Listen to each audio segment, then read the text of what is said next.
en la predicación para hoy. Hoy hablamos de la filosofía del dinero, que es una predicación dentro de la serie que ya conocemos como la distracción. Dentro de esa serie de la distracción estamos trabajando las 3 causas de distracción y estamos en la primera, que es el amor al dinero. Dentro de esa predicación del amor al dinero, hoy hablamos de la filosofía del dinero.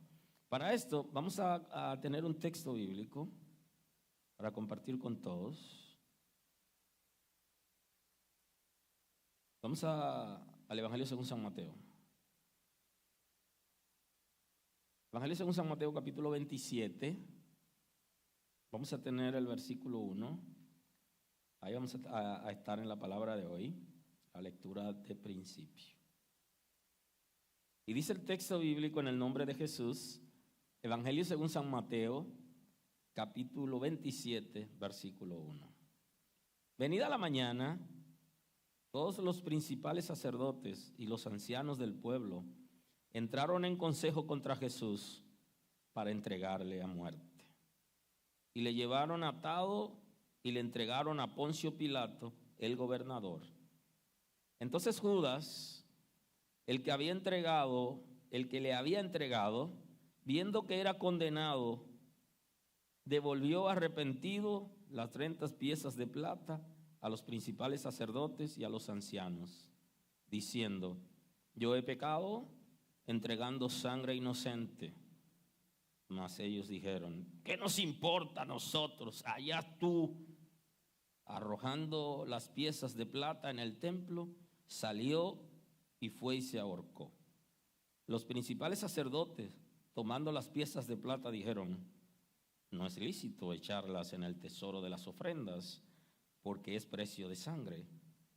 Después de consultar, compraron con ellas el campo del alfarero para sepultar a los extranjeros, por lo cual aquel campo se llama hasta el día de hoy campo de sangre. Muy amable. Pueden sentarse. Aleluya. Hoy hablamos de la filosofía del dinero, pero yo no vine a hablarle de economía, ni tampoco voy a analizar con ustedes un libro que se escribió en el año 1900 y se llama a sí mismo Filosofía del Dinero. Lo escribió un alemán. O sea, no voy a analizar con ustedes ese escrito en el día de hoy del alemán Georg Simmel. No, yo solo quiero hoy hablarle de la filosofía del dinero a partir de una cosmovisión cristiana. Ese es el concepto. O sea que no voy a hablarle, no vine, aunque sí voy a hablar de economía, pero no es en el concepto estricto de la palabra, ni voy a analizar X o Y libros, sino quiero que a partir de la escritura nosotros podamos comprender lo que establece la palabra con relación al dinero. ¿Cómo piensa la gente acerca del dinero y qué piensa? Y también veremos lo que dice la Sagrada Escritura con relación al dinero. Alguien está diciendo por ahí, y algunos creyentes lo están repitiendo: el dinero no da la felicidad, pero la financia. La gente está diciendo eso, y algunos creyentes lo están repitiendo. O sea que, de alguna manera, si ellos quieren ser felices, aunque las Sagradas Escrituras no nos habla de la felicidad en la tierra, y ese es un concepto que pudiéramos analizar en su momento, porque la Escritura no nos está hablando de una felicidad en la tierra, sino la Escritura nos está enseñando a una vida correcta en la tierra, porque ya nosotros somos salvos y somos coherederos con Cristo de cosas extraordinarias. Pero la vida en la tierra, nunca la Escritura, usted no va a encontrar que le está ofreciendo felicidad a la gente. Siempre tendremos alguna situación, aún si tenemos dinero, entonces tenemos otras situaciones. Y el infierno nunca se cruzará de brazos, sino que siempre estará al acecho. O sea que Él nos mantendrá a nosotros continuamente en actividad. Entonces, si alguien quiere ser feliz en la tierra y quiere vivir bien, tiene derecho a pensar así, esté en la iglesia o no. Está pensando en que en la tierra puede alcanzar todo lo que quiere. Si está pensando así, no es de acuerdo a la filosofía del reino de Dios. Claro que en la tierra pudiéramos tener un momento de tranquilidad y también pudiéramos tener abundancia. Y en la Escritura habla de muchísima gente que sirvieron a Dios y tuvieron abundancia. Ahora, no quiere decir que ellos lo tenían todo porque tenían cosas materiales, porque el que lo tiene todo es el que tiene al Señor. Y eso requiere arrepentimiento y requiere fidelidad. Y eso es un compromiso, donde usted tiene que negarse a usted mismo. Y ninguna persona que se esté negando a sí mismo y dejando de hacer lo que quiere puede hablar de que es feliz. Nosotros somos fortalecidos en el Señor, permanecemos en la gracia, somos salvos y viviremos eternamente al lado del Señor. Pero en la tierra, la Escritura establece que tendremos aflicciones. Así que mi felicidad no la financia el dinero, la financia Cristo por su misericordia. Y eso será cuando ya entremos en la perfección de nuestros cuerpos. Entonces ya no tendremos la naturaleza concupiscente que no nos deja ser. Entonces ahí entramos en otra dimensión. Pero todo eso tiene que venir de Dios. Aleluya. Hay gente que anda diciendo, no te ensucies las manos con pocas cosas. Dice, pero sí, te ensuciaste la mano con pocas cosas.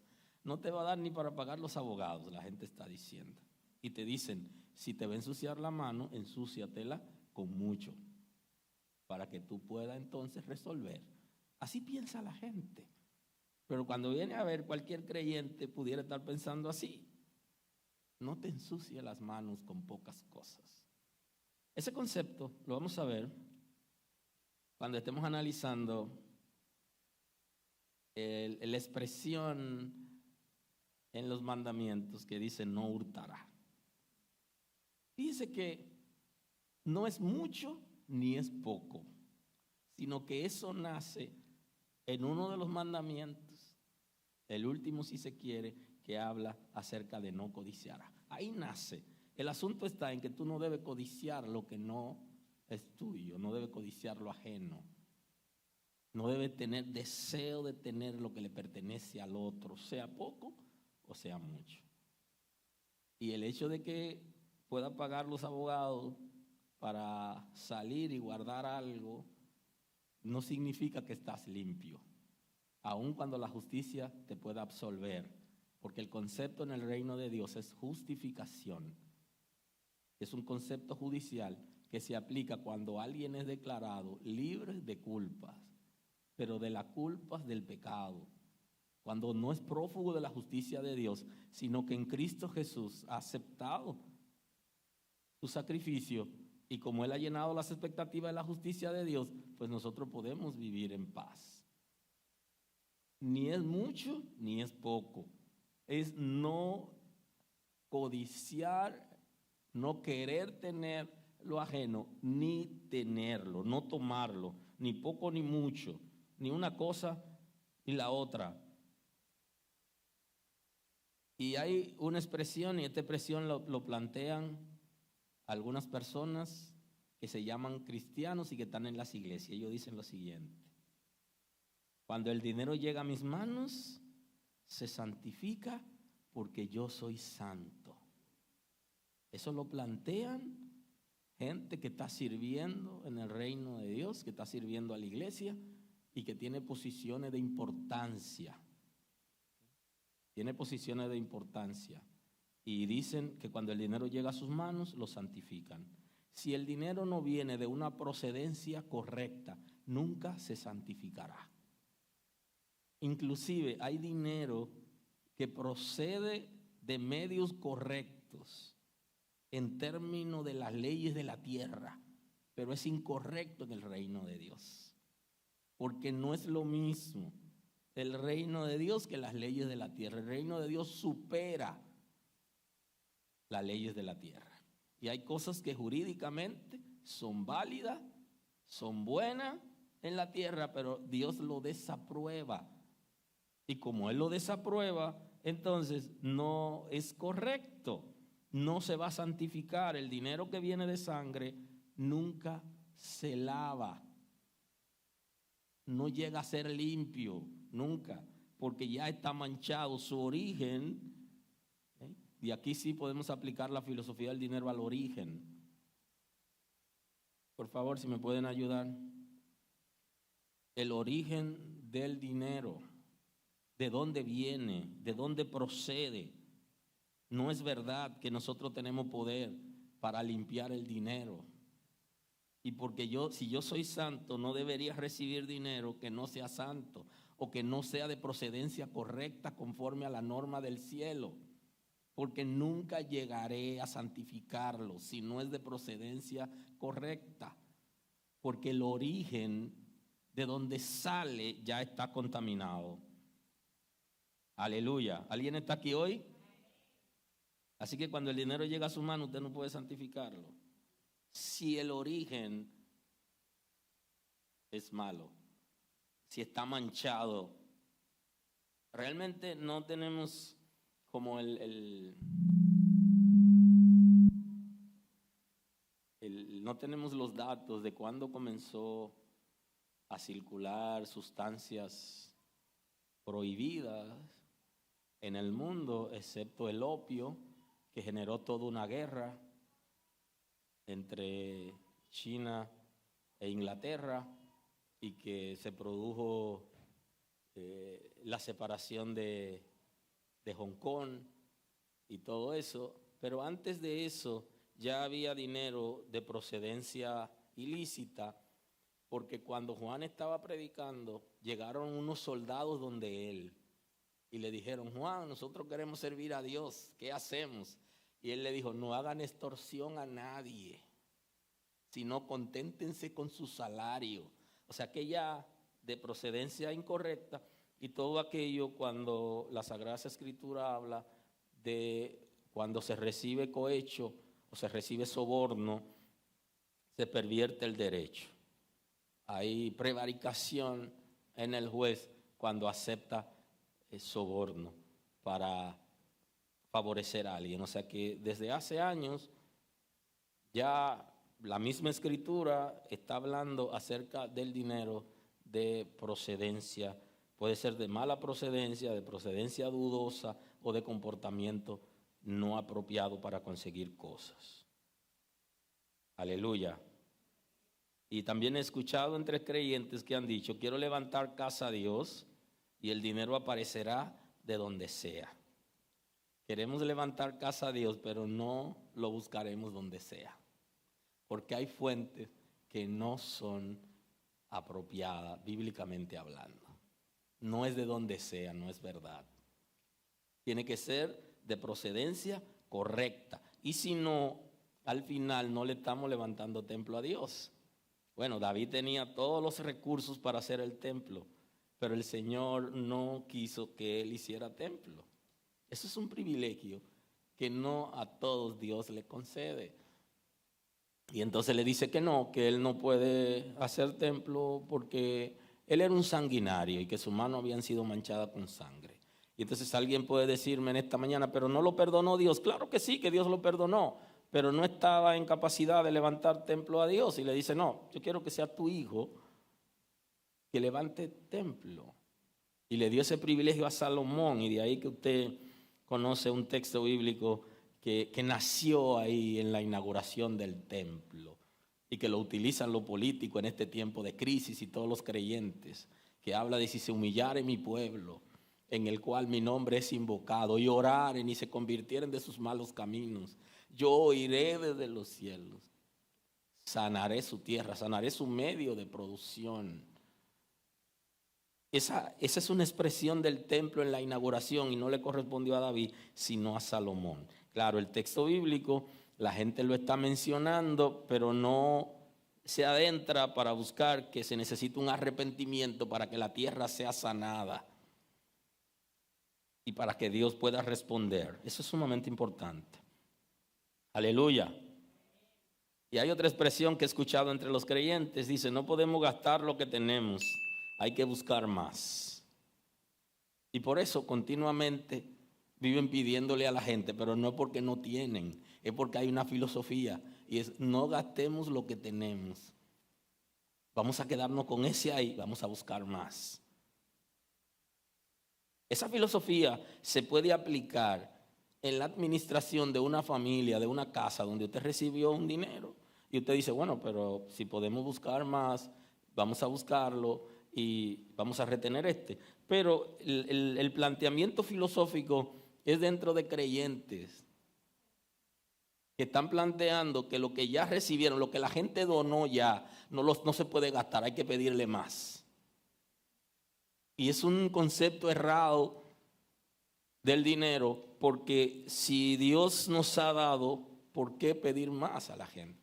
¿Por qué buscar más y no resolver con lo que tenemos y tener fe de que el Señor se encargará de proveer? ¿Por qué querer despojar a la gente de las cosas que tiene si ya la gente se ha despojado voluntariamente para apoyarnos? ¿Por qué no disfrutar eso en lo que vienen otras cosas sin desesperarnos? Y esa es la filosofía de algunas personas que lo he escuchado.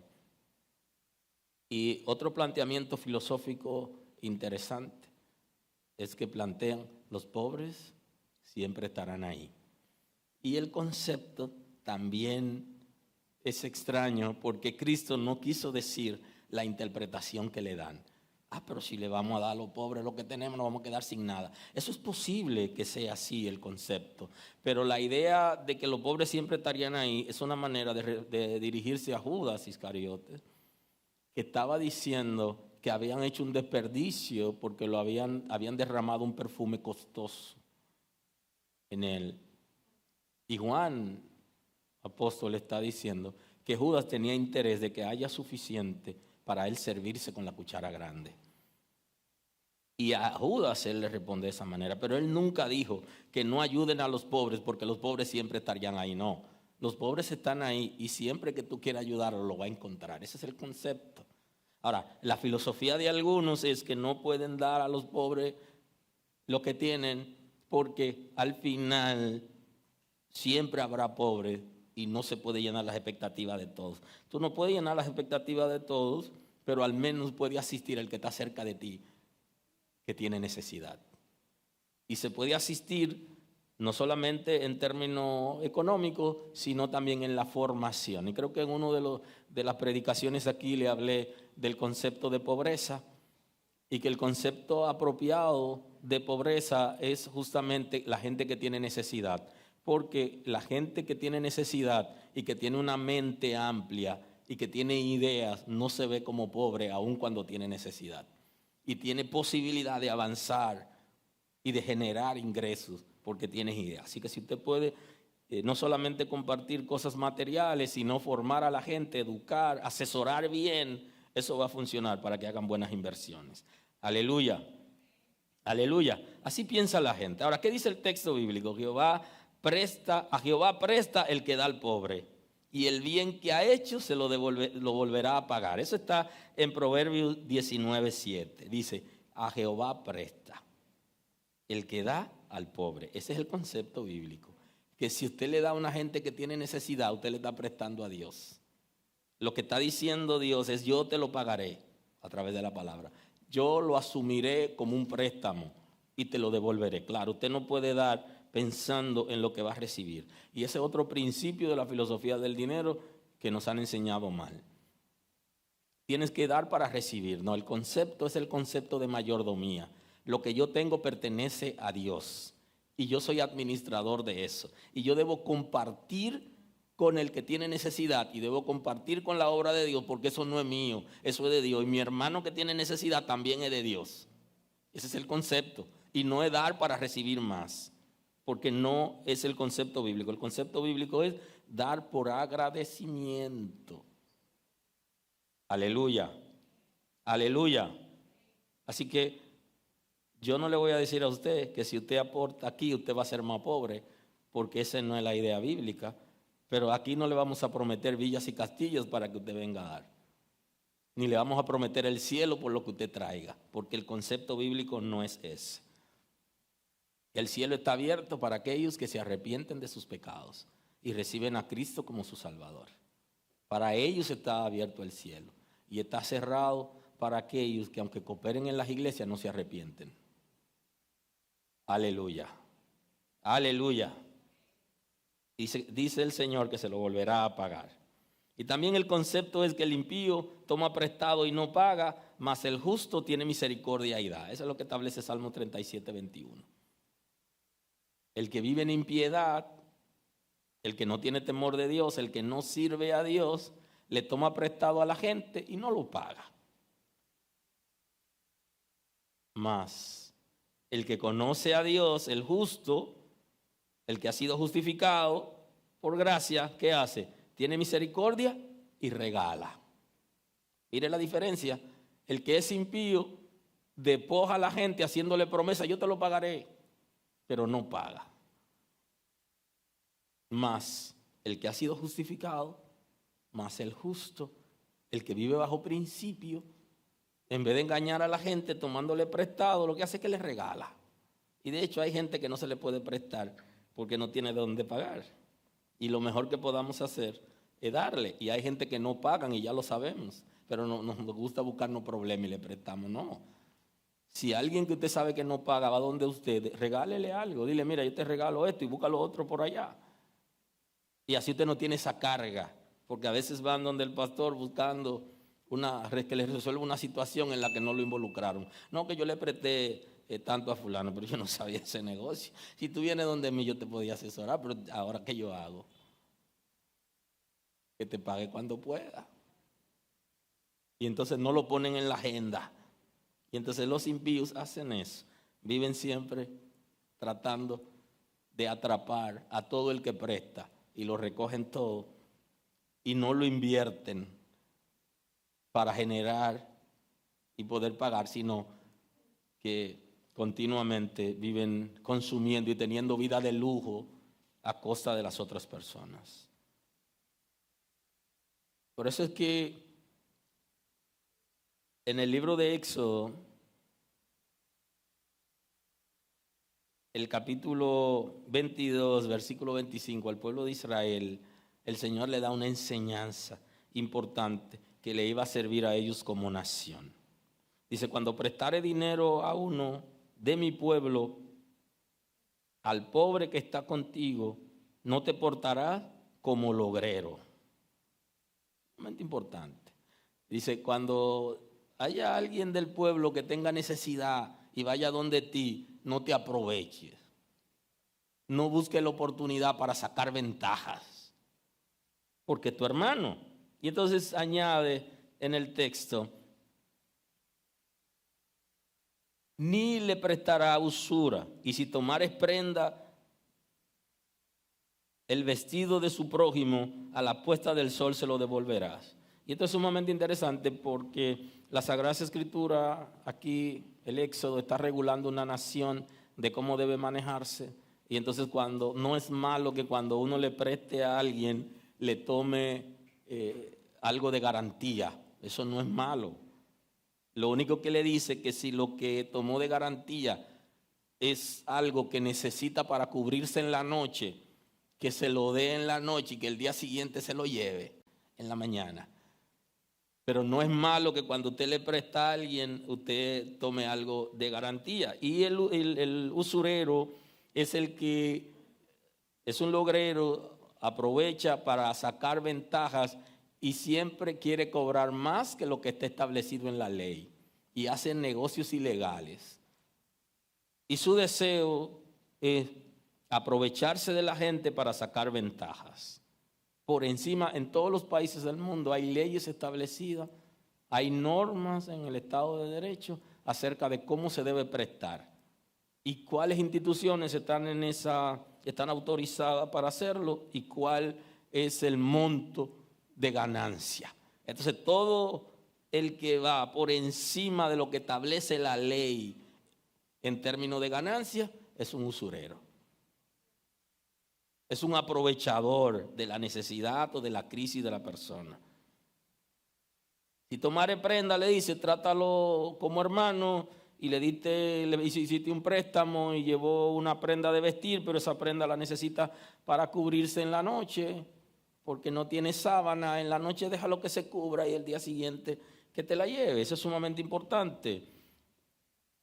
Aleluya. Por eso en el Salmo 15, el salmista tiene un planteamiento interesante. En el versículo 1 dice: Jehová, ¿quién habitará en tu tabernáculo y quién morará en tu monte santo? Entonces hace una descripción de la condición que debe tener aquellas personas que quieren pasar la eternidad al lado del Señor. Y en el 5 tiene el texto, el verso que tiene que ver con nosotros hoy, dice: quien su dinero no dio a usura, ni contra el inocente admitió cohecho. El que hace estas cosas no resbalará jamás. No resbalará, sino que estará firme en el Señor y pasará la eternidad en el monte santo del Señor. ¿Quién? Aquel que no es un usurero, y aquellos que no reciben regalos como soborno para favorecer al culpable. Es sumamente interesante. Y aquí ya no solamente habla en términos de comunidad, sino también habla de aquellos que hacen justicia o que administran las cosas públicas. En términos general, que no deben ni los jueces recibir regalos de la gente para favorecerlo, para darle privilegios de impuestos, privilegios en la justicia y otros privilegios que existen que la gente maneja con facilidad.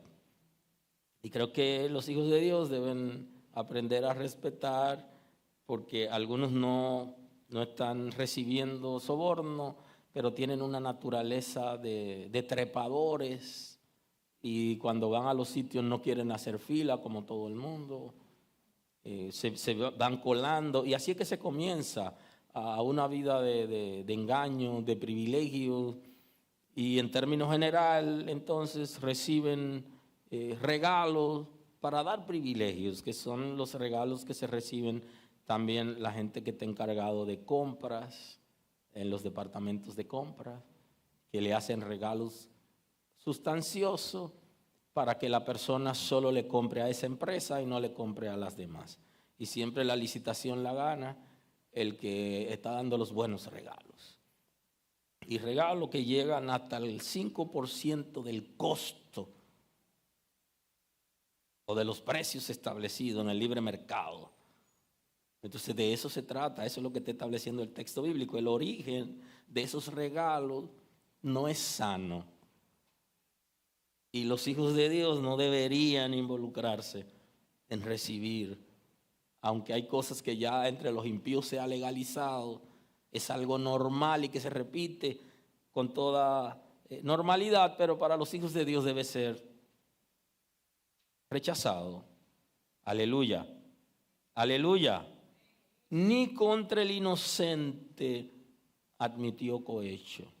El que hace estas cosas no resbalará jamás. Va a permanecer en el Señor. Ahora, dependiendo la cosmovisión que la gente tenga del dinero, entonces así será su comportamiento en la vida social. Por eso es que el apóstol Pablo, cuando escribe al pastor Timoteo, le habla acerca de un comportamiento general que para ese tiempo se daba. En la primera carta, el 6:9, la primera carta del apóstol Pablo al pastor Timoteo, dice: porque los que quieren enriquecerse caen en tentación y lazo, caen en tentación y en trampas. La trampa se la pone el infierno. Y las tentaciones se producen, algunas vienen del infierno y otras se producen internamente en nuestra naturaleza concupiscente. Entonces, de donde fuere que viniere la tentación, dice que caen en ella. Nosotros estamos llamados a vencer la tentación, porque el Señor nos dará juntamente con la tentación la salida. Pero algunos van a caer en la tentación porque quieren enriquecerse a toda costa, como de lugar. El que quiere enriquecerse, entonces va a caer en la tentación y en trampas. ¿Quién pone la trampa? El tramposo principal es el diablo y el infierno y gente que están al servicio del infierno y al servicio de sus propios intereses, nos ponen esa trampa y esos lazos.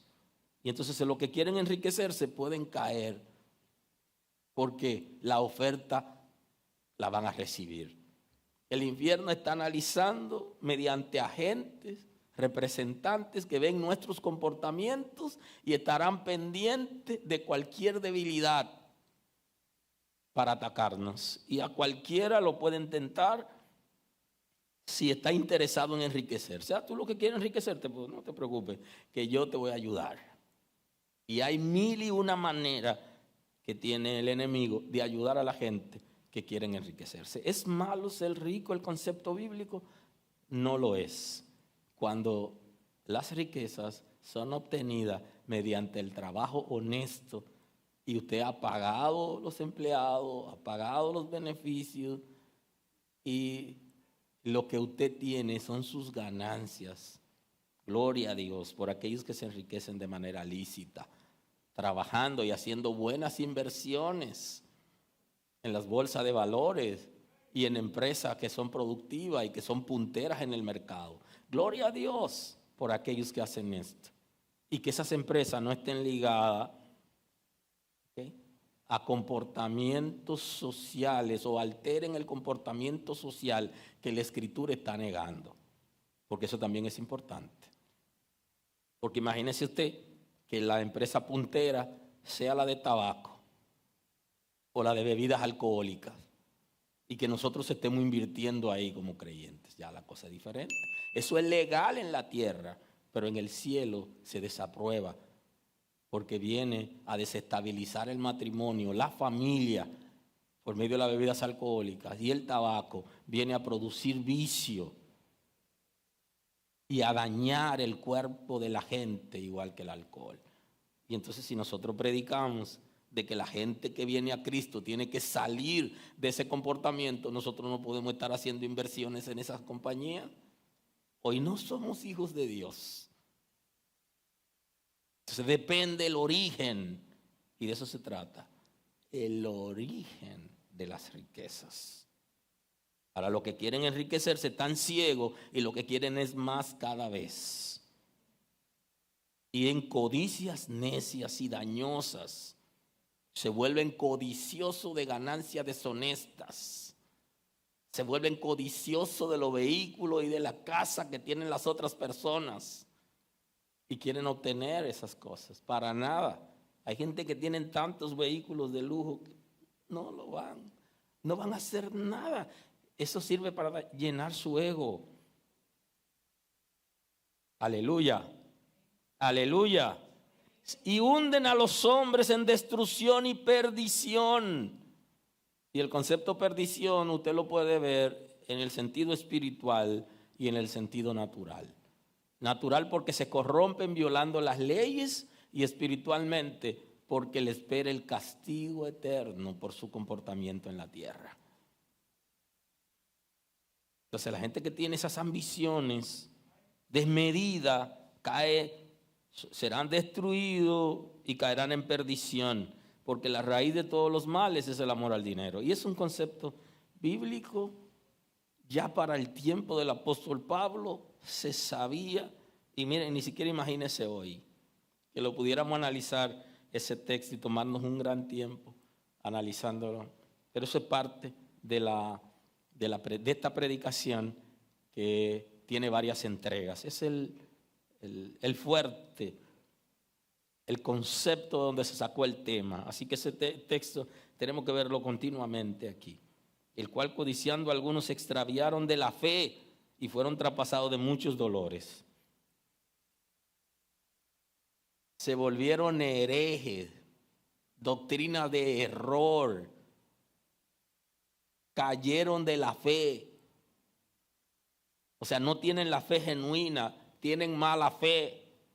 No tienen la fe que viene de Cristo, porque el amor al dinero, el deseo de enriquecerse, lo volvió codicioso. y quieren despojar a la gente a la fuerza y con técnica de manipulación y técnica psicológica para llevar a la gente a que sin darse cuenta se despojen de lo que tienen, que han trabajado y donde ya dieron lo que decidieron dar voluntariamente y ahora lo que le queda lo quieren despojar. Ya la fe de esa gente no es buena, no es genuina, y eso es lo que está diciendo el texto. El cual codiciando algunos se extraviaron de la fe. Ya no están predicando el evangelio de Cristo, sino que están predicando otro evangelio, están extraviados. Y el concepto en el lenguaje popular de nosotros, cuando alguien se extravía, es cuando está perdido. Oye, me mandaste el location, pero yo no puedo llegar. Me manda para otro sitio, dame la dirección, a ver cómo yo llego. Estoy extraviado. Y tengo un tío que desde niño le escuchaba decir: señores, no es bueno perder ni el camino. Nadie quiere perder nada. Y hasta perder el camino es doloroso. Él no es una persona creyente, pero cuando usted busca el concepto camino en la Escritura, entonces lo peor que se pudiera perder es el camino. Aleluya. Aleluya. Por eso, ese tipo de persona así era Judas Iscariote. Judas era una persona así, que amaba el dinero y su deseo era de tener sin ver el origen ni para qué lo tenía. Y esa es la naturaleza de la gente que son codiciosos de ganancias deshonestas, y es que ellos quieren tener, aunque ellos no sepan para qué. No quieren tener para comer necesariamente, sino para almacenar, para guardar, para llenar su ego, porque su esperanza está en lo material. Y ese es el comportamiento de Judas. Por eso en los versículos anteriores del capítulo 26, anteriores a lo que leímos, 26:14, Judas tenía en su corazón ese deseo de tener cosas. Y él dice en el 26, Evangelio según San Mateo 26:14, dice: entonces uno de los 12, que se llamaba Judas Iscariote, fue a los principales sacerdotes y le dijo: ¿qué me queréis dar? Y yo os entregaré. A él no lo llamaron para decirle, llamaron a los discípulos por debajo y le dijeron: ¿alguien puede entregárnoslo para nosotros pagarle? No. Hay gente que se tientan a sí mismos. Aleluya. Que ellos mismos van a provocar. Y él, por su deseo, por su comportamiento, por su cosmovisión con relación al dinero, va donde los sumos sacerdotes y él mismo se brinda. Y él le dice: yo sé que ustedes están por atraparlo. Hablen conmigo que yo lo llevo donde está. Y por eso usted ha oído hablar del beso de Judas. ¿Usted ha oído hablar de eso? Y el beso de Judas se considera como el beso de la traición, que fue en el momento donde Judas entregó al Señor después de haberlo vendido, y fue justamente por eso. Entonces uno de los 12, que se llamaba Judas Iscariote, fue a los principales sacerdotes y le dijo: ¿qué me queréis dar? Yo os entregaré, denme algo.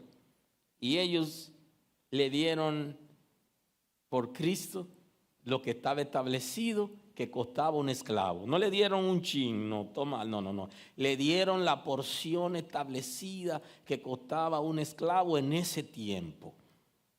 Eso es sumamente interesante. Denme algo ahí. ¿Cuánto me dan? No, te vamos a dar lo que vale. No lo vende, y cuando tú vendes a una gente se paga tanto, te lo vamos a pagar.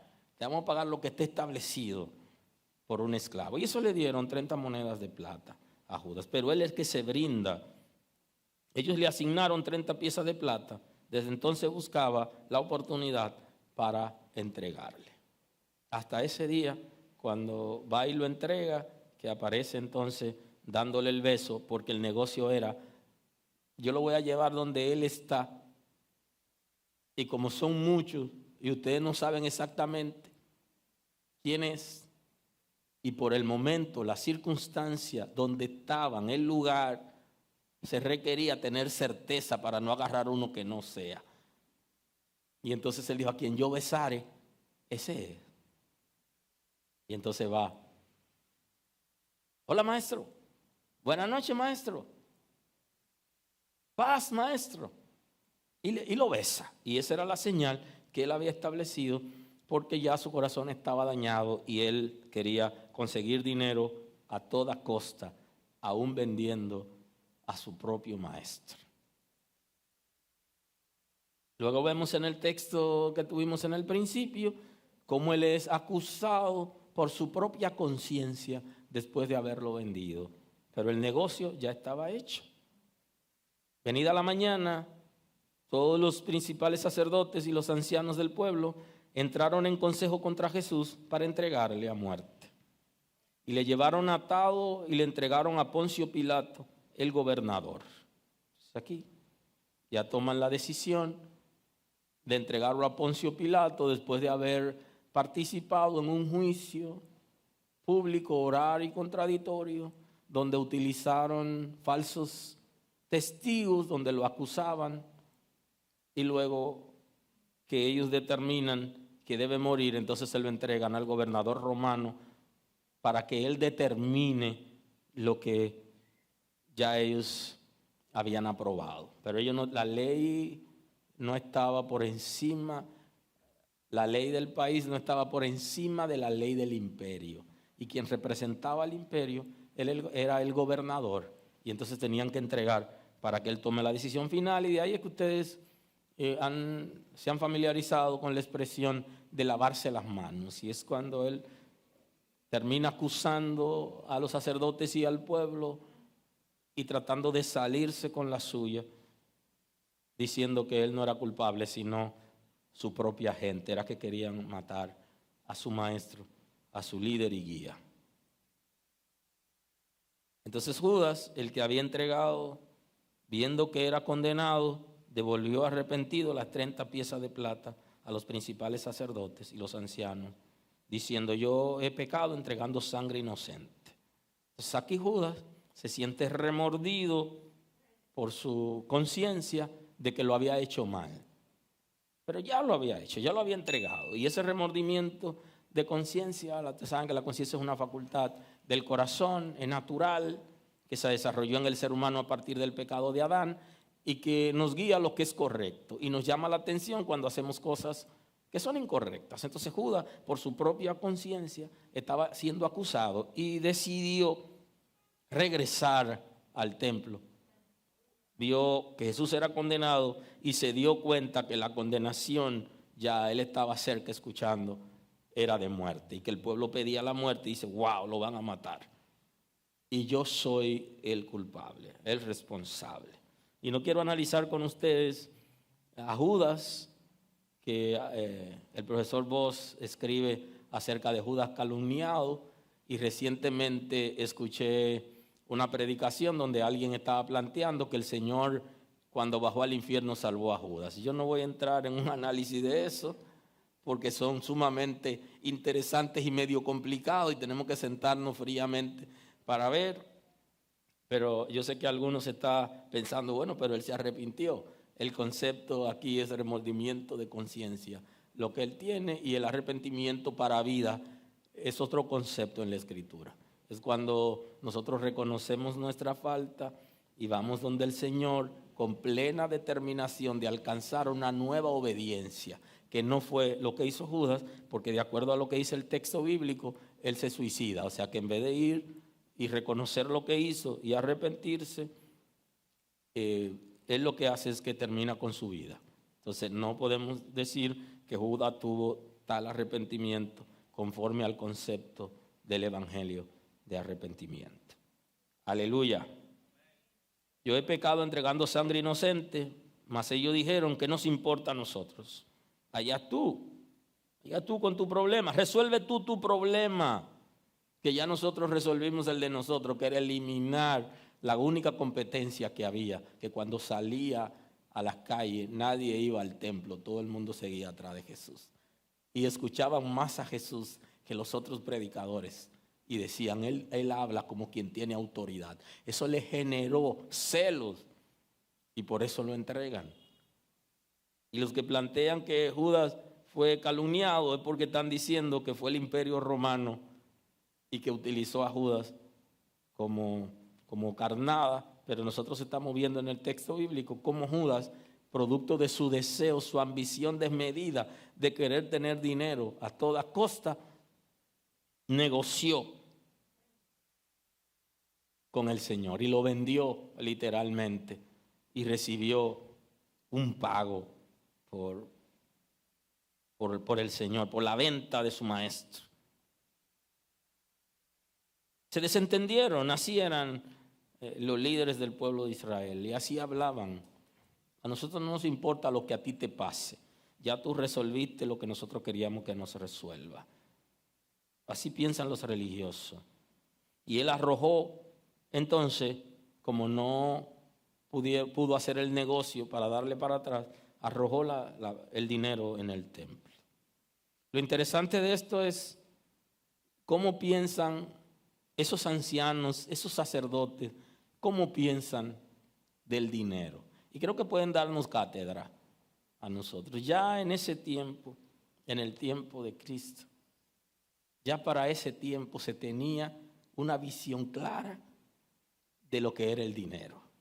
Y por eso ellos reaccionan de la siguiente manera. Cuando él arroja el dinero, no lo agarra uno de ellos, de los maleantes religiosos, y dice, vamos a tomarlo y a repartirlo. No, porque ellos sabían que ese dinero ya estaba manchado y que si ellos lo tomaban, iban a comprometer su vida y su familia. Ellos sabían eso y que los hijos de ellos lo estaban comprometiendo. Iban a comprometer el sacerdocio de Israel. Y entonces, ¿qué hicieron? ¿Lo echaron donde estaban las otras ofrendas? No lo mezclaron porque ellos dijeron, este dinero está limpio y este está sucio. Si ligamos el limpio con el sucio, se embarra. Aleluya. ¿Alguien está aquí hoy? Entonces, cuando usted mezcla el malo con el bueno, el que usted se ganó con su sudor, el buen pago que usted recibió por su trabajo como venta de su fuerza de trabajo, recibió un salario, usted lo mezcló con un poquitito que no le corresponde, entonces se mancha todo y se embarra todo. Y esa era la cosmovisión de los sacerdotes. Y no quisieron ni tomarlo para ellos, ni tampoco lo mezclaron. Mire cómo pensaban, estaban claros. Y entonces nosotros en la gracia que tenemos el Espíritu Santo y que viene a transformarnos, a justificarnos en Cristo por medio de la fe, nosotros todavía estamos ciegos. Ellos estaban claros que si se mezcla lo bueno con lo malo, todo se embarra.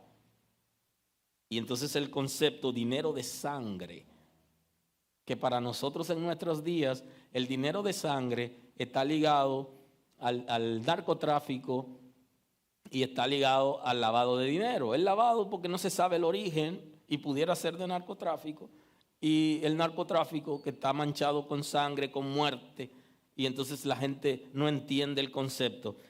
Pero hoy para nosotros tiene que ver el dinero que se recibe para matar a alguien o para envenenar a alguien o que alguien muera, o el dinero que se recibe cuando un laboratorio vende medicamentos falsificados y que mucha gente se muere porque está consumiendo, el médico le está recetando el antídoto pensando que le va a funcionar y no le funciona y la gente se muere porque es un placebo, no es ningún medicamento, no es antídoto, o un medicamento que ya está pasado y que el laboratorio le cambia la fecha de vencimiento y que no va a producir el efecto que se espera y la gente termina muriéndose, o alguien que se lleve el dinero para comprar medicamentos en los hospitales. Entonces, todo eso está manchado con sangre, tiene que ver con ese concepto.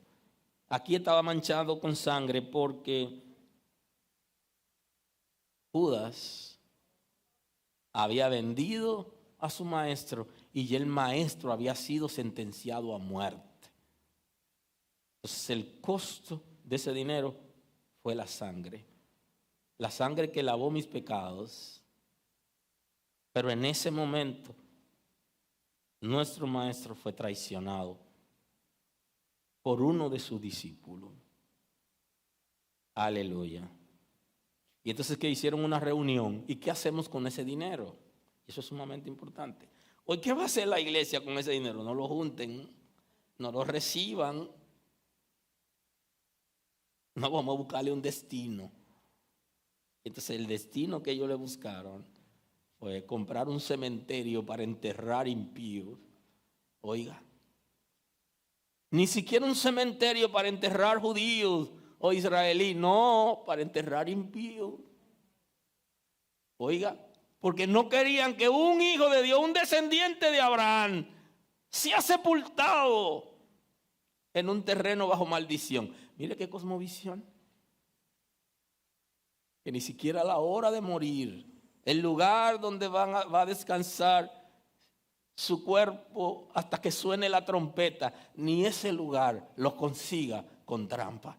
Oiga, ni el cementerio no lo pague con trampa. Ni siquiera el lugar donde usted va a descansar. Y eso hicieron ellos.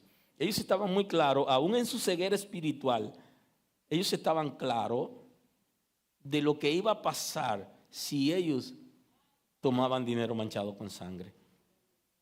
Y como hoy algunos creyentes que dicen tener el Espíritu de Dios están recibiendo donaciones y están recibiendo aportes y están despojando gente sin saber el origen de su fortuna. Y las iglesias libremente recibiendo donaciones de la gente, hasta por redes sociales, sin saber quién es el que está donando. Padre mío, ten misericordia. ¿Y quién es el que está donando? ¿De dónde viene eso?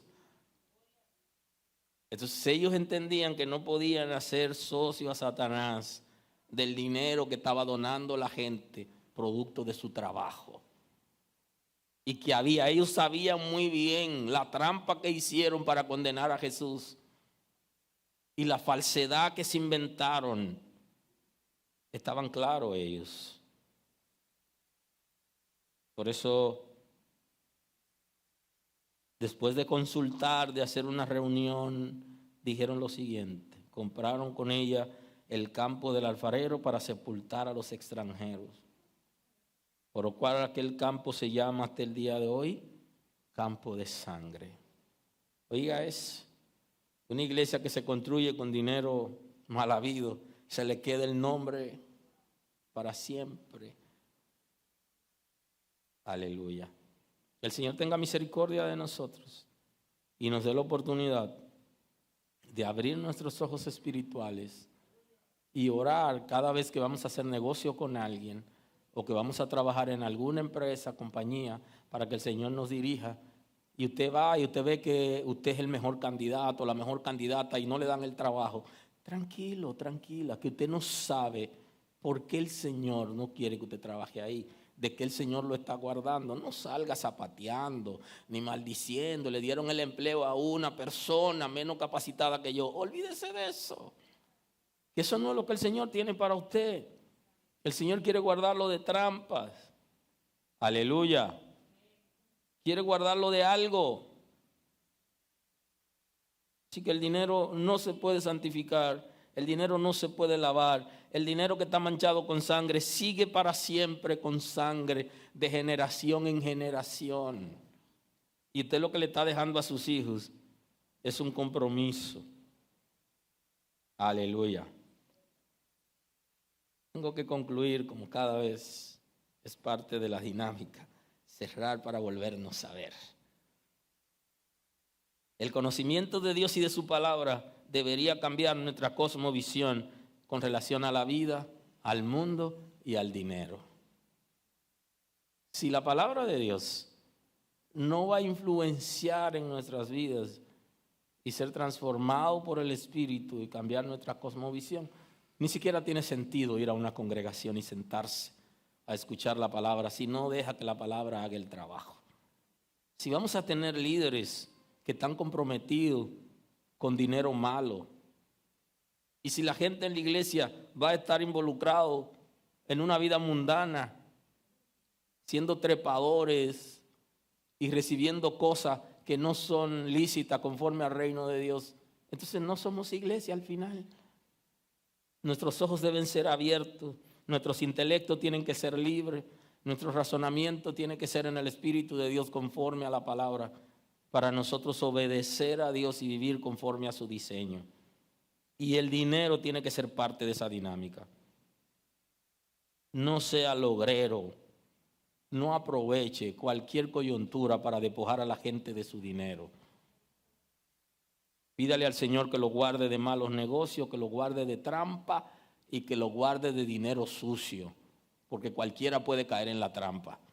A cualquiera lo pueden engañar, cualquiera puede quedar involucrado. Pidamos al Señor que tenga misericordia y que nos guarde.